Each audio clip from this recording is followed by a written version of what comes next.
All right, so today what we're going to do is we're going to introduce our fourth of our power series that we should have memorized.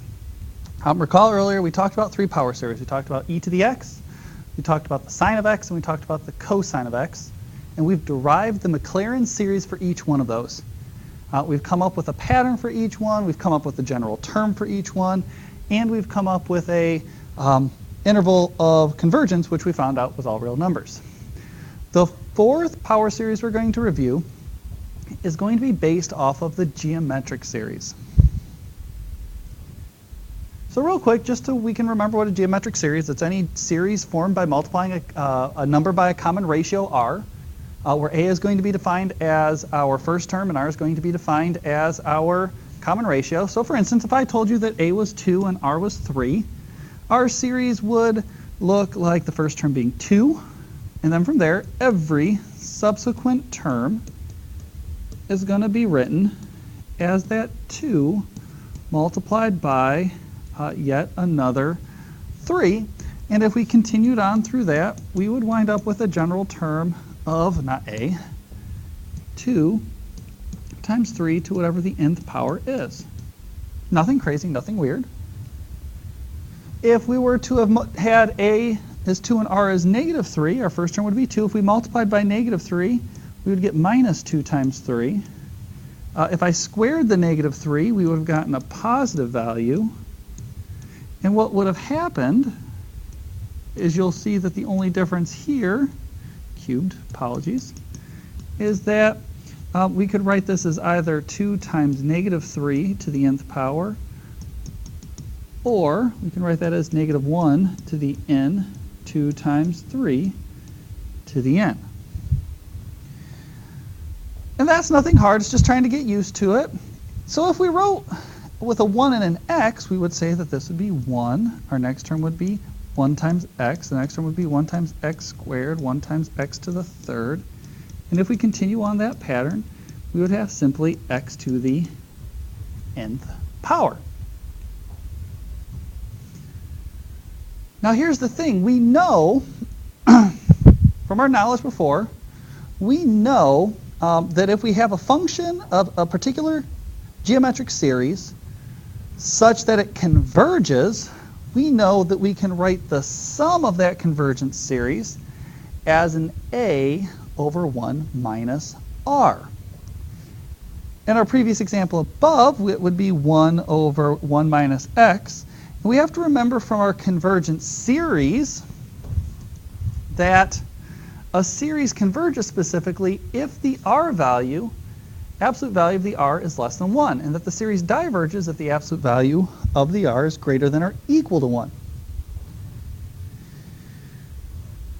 So what winds up happening is if I were to look at this series for f of x, and if I wanted to create a series there, one of the things, of course, we could always do the f prime, f double prime, f triple prime that we have used for Taylor and Maclaurin series before. But one of the things I can do is I can realize that this looks a lot, 1 over 1 minus x squared looks a lot like 1 over 1, a over 1 minus r. That's what it looks like. Where a is equal to 1 and the r is going to be equal to x squared. Which means that if I were to write out that series, our first term would be a 1. My next term would be 1 times x squared. My next term would be 1 times x squared squared, x to the 4th. My next term would be 1 times x squared cubed, which would be x to the 6th. And if I wrote that out as a general term, we'd simply call that x to the 2n. Every single step is going up by 2. And from that, we can start making, okay, well then there's my series. So we can come up with that answer. Now, and that's as fast and as quick as it comes. It doesn't take much more than that. Now, there's two parts. So there's the first part, give the first 4 non-zero terms, which we did. We logicked our way through that. But we also want to come up with when does the series converge. Well, so when does the series converge? Let's talk about that. So we know that this looks like it's in the form a over 1 minus r. And we know that a over 1 minus r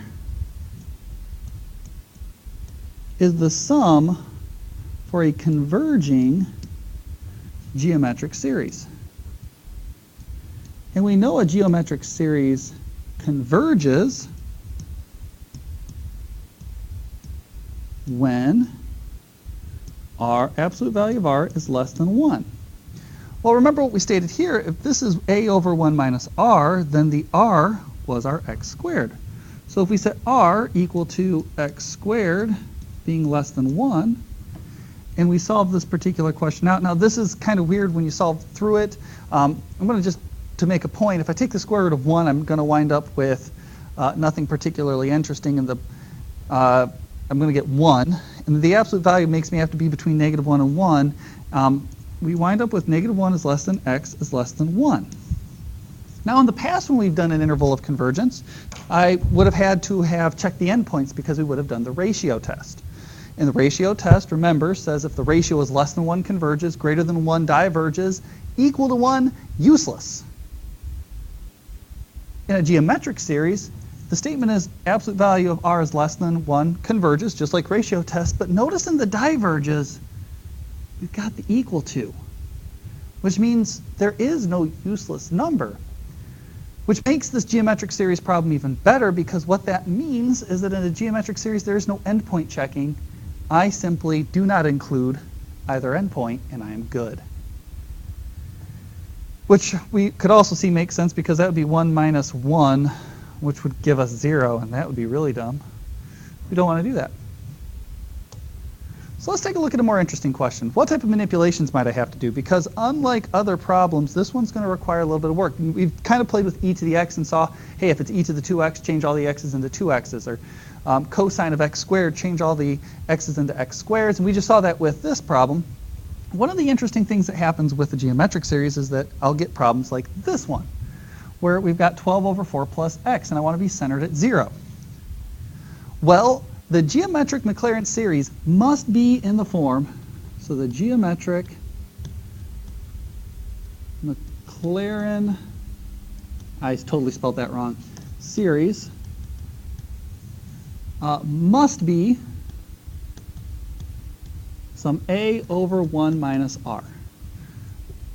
The only constant in this problem is the 1, so essentially what I have to realize is I have to recognize if I want a geometric Maclaurin series, I want to make sure that this 4 is actually a 1.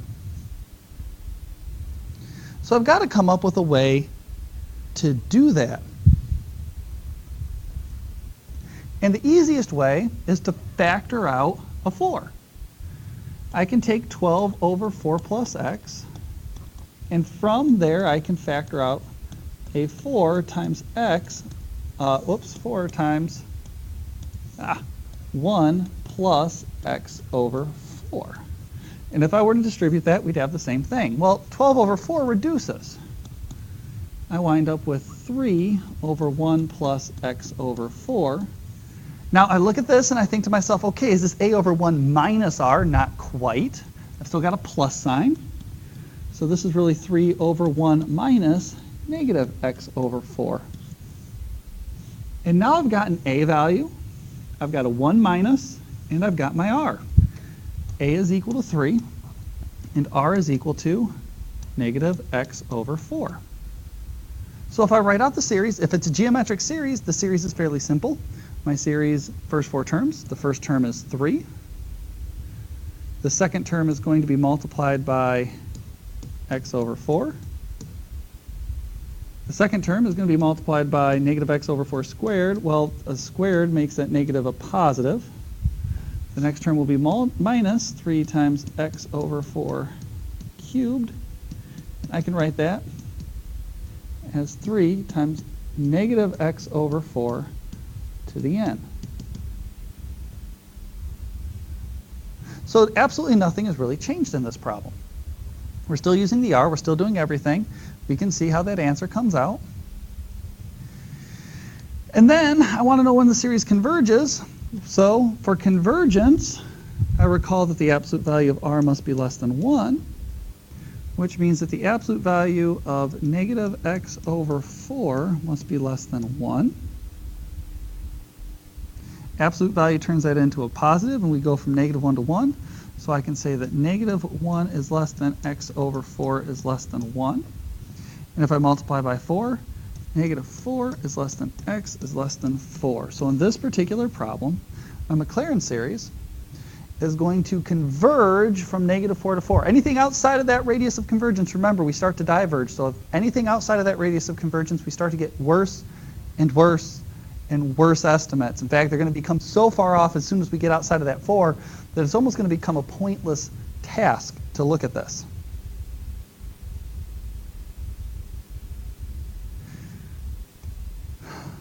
The last one's a little bit tricky. I look at it and I twitch a little bit inside. They give me an f of x, 5 over 4 minus x, and I think to myself, this looks great. This looks like a geometric series, everything's looking good, and then they tell me that I want it to be centered at 3. So there's an interesting thing I can do with series, and I can shift a series, and that is this. One of the things I can do is if my center matches my series, okay? Remember that if we talk about a series, we got a0 plus a1 x minus c plus a2 x minus c squared over 2 plus, and so on and so forth.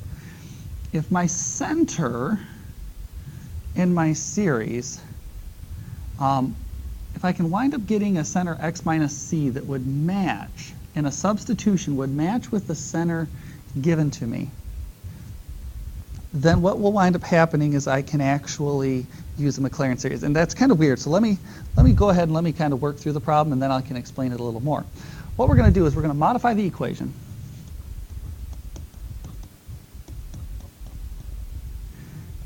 to try to get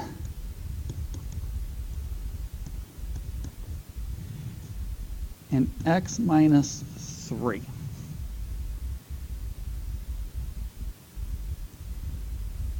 That's my goal.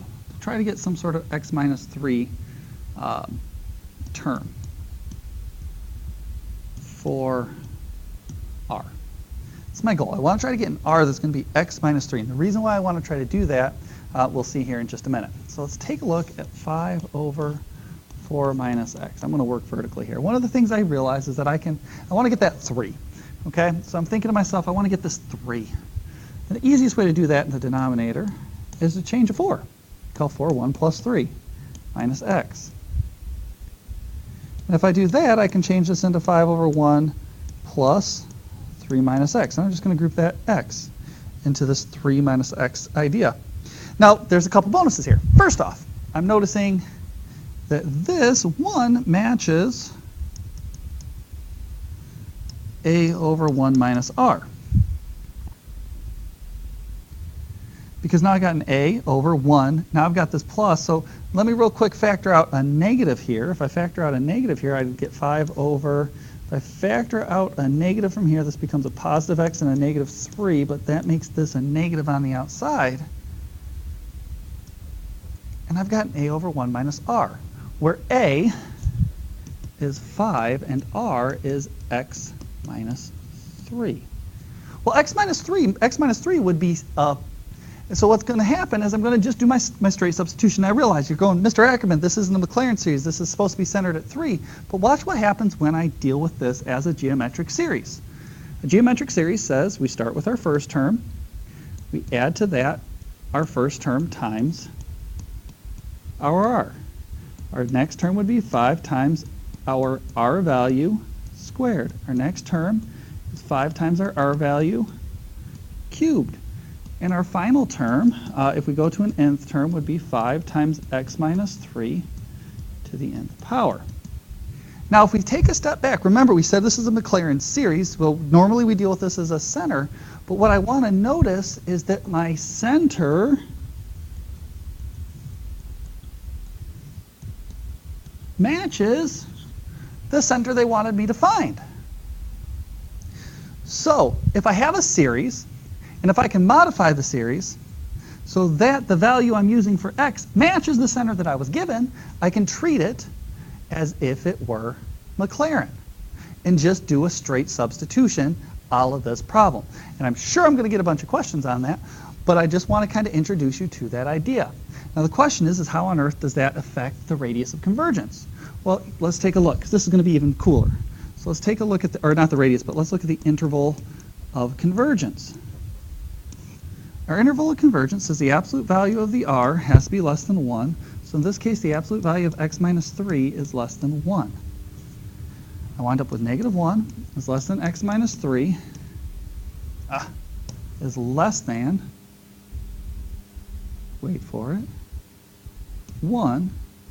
And when I do that and I add the 3, I get 2 is less than x is less than 4. And what I want you to realize is, where is the center here still? What is the middle number? The middle number is still 3. And my radius is still 1. Think about that on my line. I pick the 2, I pick the 4, the middle number still has to be my 3. There's my center. And if you look at the distances, there's my 1, there's my 1. I still have the right center and radius for this problem. That was a whole bunch of information in a very short period of time. I hope that this was helpful, and I hope that if any questions come up, please feel free to ask, because especially this last one, it's kind of weird. One before it was kind of strange too. I look forward to talking about this with you all either Thursday or Friday, depending when we next see each other, and moving on from there. Thank you for your time. Have a great day.